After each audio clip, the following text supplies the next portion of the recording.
Just talk about the downswing move that so many amateur golfers just haven't seen. The downswing move that just kills golfers' chances of releasing the club correctly, launching the ball correctly often, and getting the distance and accuracy that they need, driver or iron. The downswing move that we see pros do just over and over again, it's a constant that we see, where we see lots of amateurs, apart from elite amateurs, just simply not do. Let's get you striking the ball better, getting some better distance, getting some better foundations to your golf swing that can bleed through to any golf club. Let's show you what I mean. So from amateurs, so this is myself, I'm not saying I'm the king of all moves, but it's a pattern you see with better players you don't with higher handicappers. You see for me is the hip bump. Hips bumped, head stays back. For amateurs, we don't see hip bumps. We see people just staying back, barely getting forward of their start line. Obviously, I'm way forward at this point. This player carries on, and we see him back, head back. So no intention of going forwards. They're not getting that separation in that swing, that downswing. They're not getting that bump across. That move's super common. We see it a lot. People move on to trail side and then just kind of rotate. And that move's great for hitting across the ball, which people obviously don't want to do. It's great for bottoming out before the ball, so you hit fats and fins. So it really does contribute to a lot of mess, not being able to get their separations on the way down. But we see it in a different way as well. So what we also see is then we do get some golfers who bump, but they bump everything. Everything goes forward, head, upper body's going forward, hips going forward. So getting similar bumps to what I was getting, but the upper body not staying behind. And again, we see then the collapse release pattern compared to me letting it go. Club C kind of zooming down to the ground with this club pointing into the middle of the tummy, not getting the release. This move was so much to answer for what you see on the way down. That last swing's my mother. Come on, mother, you can do better than that.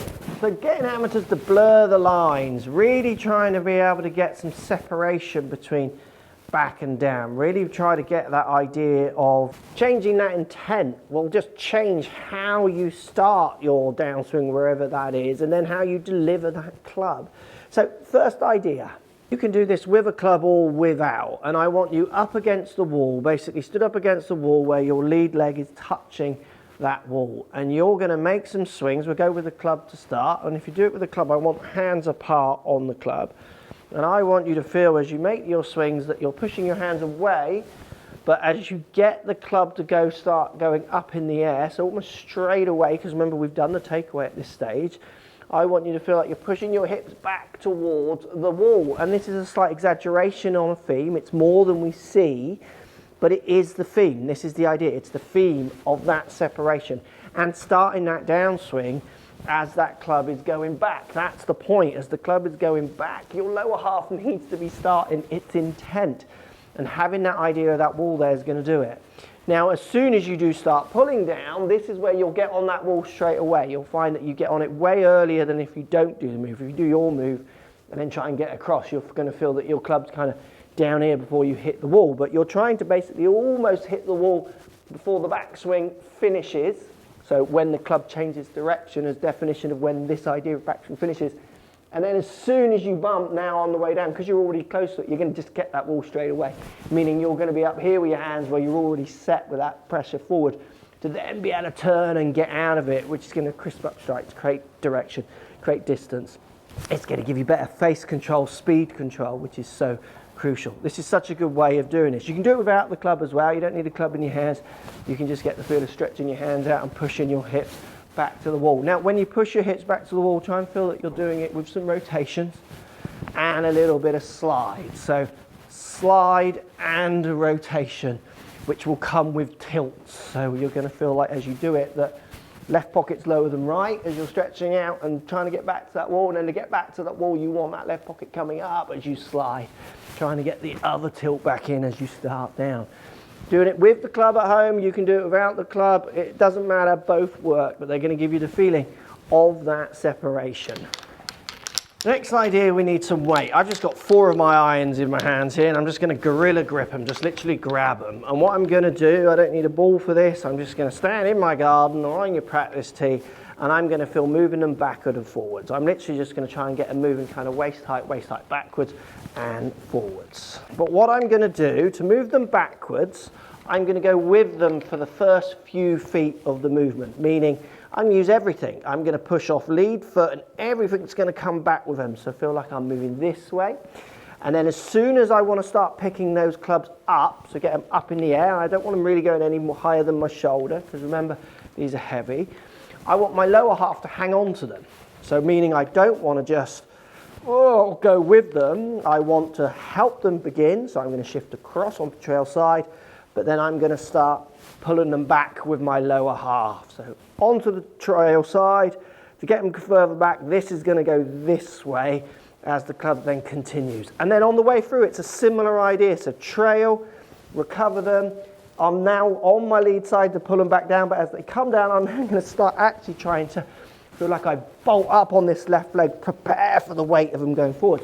What I don't want them to do, which obviously we saw from my mother, is that action, which is the other action. So people going, this basically deals with both actions, doesn't it? People going this way and then trying to turn, or the people who are bolting and then kind of bumping, so they bump and then bump everything.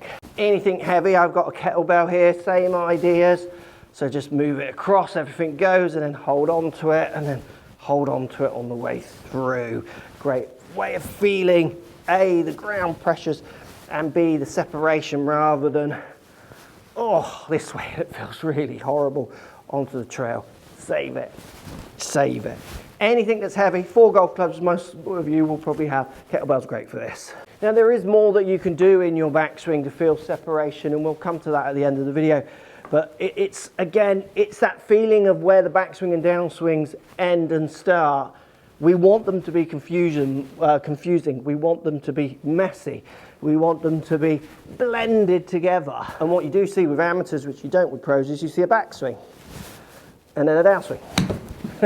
You know, there is a whoop, stop, and this way. We need that moving. Now the last drill, which will really help you hopefully get that coordination moving with this idea, and it's nothing new, you've seen this one loads, it's a good drill, it's great for coordination, and you will hit some funny shots if you try and hit balls doing this, but give it a go, it's fun. Do it at the range where it doesn't matter if you hit a great or bad one. Take your normal stance. I've just got an 8 iron, and then I'm just going to bring my lead foot in an inch, so slightly narrower with my lead foot. I'm going to make my normal backswing, but as my hands get around shoulder height, I'm going to step this foot towards the target and then try and hit the shot. So I'm getting the feeling of running away with lower half with this step. It's bringing me back this way rather than the player who we saw stay over here.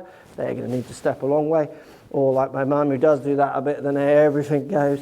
We need that bit of separation between upper and lower half. And again, remember this, you will feel a bit funny doing this. It will feel a little counterintuitive.